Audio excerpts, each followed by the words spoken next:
Welcome to Chandra TV. Bodhan పట్టణంలోని స్థానిక చావడి వద్ద రెవెన్యూ సదస్సును అడిషనల్ కలెక్టర్ కిరణ్ కుమార్ పర్యవేక్షించారు. ఈ సందర్భంగా రైతులు తమ రెవెన్యూ భూమిపై గల సందేహాలను అధికారులకు వివరించారు. అధికారులు రైతుల దరఖాస్తులను స్వీకరించి సందేహాలను తెలుసుకోవడం జరిగింది. ఈ కార్యక్రమంలో బోధన్ ఎంఆర్ఓ విఠల్ మరియు కాంగ్రెస్ పార్టీ పట్టణ అధ్యక్షులు పాషా, పార్టీ సీనియర్ నాయకులు గంగాధర్ పట్వారీ, శివాలయం చైర్మన్ హరికాంచారి, తాజా మాజీ కౌన్సిలర్ దాము శరత్ రెడ్డి, దూప్ సింగ్ ఇమ్రాన్, కాంగ్రెస్ పార్టీ నాయకులు కార్యకర్తలు గుండేటి రాములు, నక్కా లింగారెడ్డి, కాంగ్రెస్ పార్టీ కార్యకర్తలు తదితర రైతులు పాల్గొన్నారు.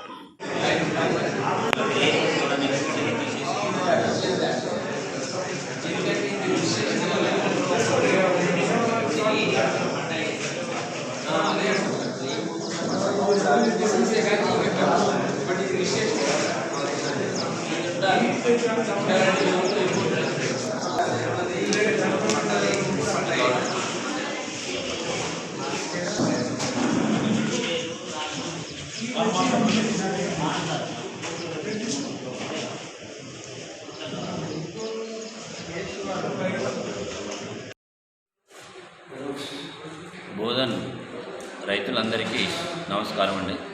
అయితే ఈరోజు మనము గవర్నమెంట్ యొక్క ఆదేశానుసారంగా మరియు కలెక్టర్ గారి సూచనల మేరకు ఈరోజు మన రామచావిడి బోధన్ నందు, అదేవిధంగా బెల్లాల్ గ్రామ పంచాయతీ నందు 2 టీంలు కూడా ఈరోజు ఈ భూభారతి రెవెన్యూ సదస్సులు అనేది నిర్వహించడం జరుగుతుంది.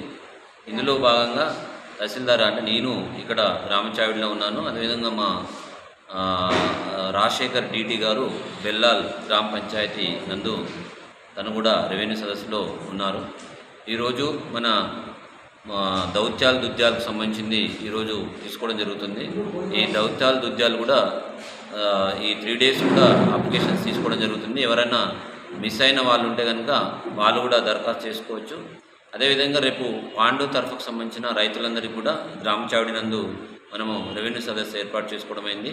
అదేవిధంగా చెక్కీ తరఫుకు సంబంధించింది మన రైతు వేదిక మార్కెట్ కమిటీ నందు మా రైతు వేదిక నందు ఏర్పాటు చేసుకోవడం అయింది.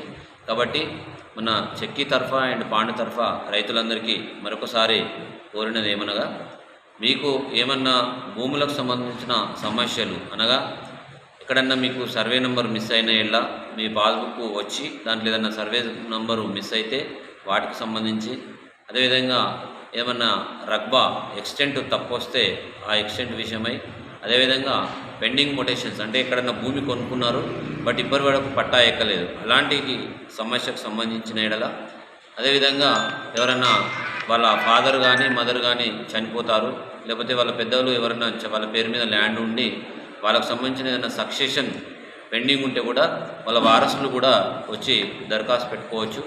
అదేవిధంగా ఎవరికన్నా మన ఇనాం భూములకు సంబంధించింది, పిఓటీలకు సంబంధించి కూడా దరఖాస్తు పెట్టుకోవచ్చు. అయితే ఇనాం భూములు అండ్ పిఓటీలకు సంబంధించింది ఇప్పుడే వాటిని ఎంక్వైరీ చేయడం అనేది జరగదు. అది గవర్నమెంట్ యొక్క ఆదేశానుసారంగా గవర్నమెంట్ ఇచ్చిన షెడ్యూల్ ప్రకారం వాటిని ఎంక్వైరీ చేయడం జరుగుతుంది. కానీ మిగతా ఏవైతే భూ సమస్యలు ఉన్నాయో వాళ్ళకు సర్వే నెంబర్ మిస్సింగ్ కానీ, అదేవిధంగా ఎక్స్టెంట్ తక్కువ ఎక్కువడం కావడం కానీ, అదేవిధంగా ఏదైనా గవర్నమెంట్కు పట్టా కానీ పట్టాకు గవర్నమెంట్ కానీ, అదేవిధంగా ఏదైనా పెండింగ్ మొటేషన్ కానీ, ఈరోజు మన ఇటు రెవెన్యూ సదస్సుకు గ్రామచావిడి నందు మేము ఏర్పాటు చేసుకున్నాం. దీని పరిశీలనార్థము మన జిల్లా అడిషనల్ కలెక్టర్ గారు కూడా రెవెన్యూ గారు ఈరోజు వచ్చి ఈ యొక్క మేము ఏదైతే ఈ సదస్సు పెట్టామో సదస్సును పరిశీలించడం అనేది కూడా జరిగింది.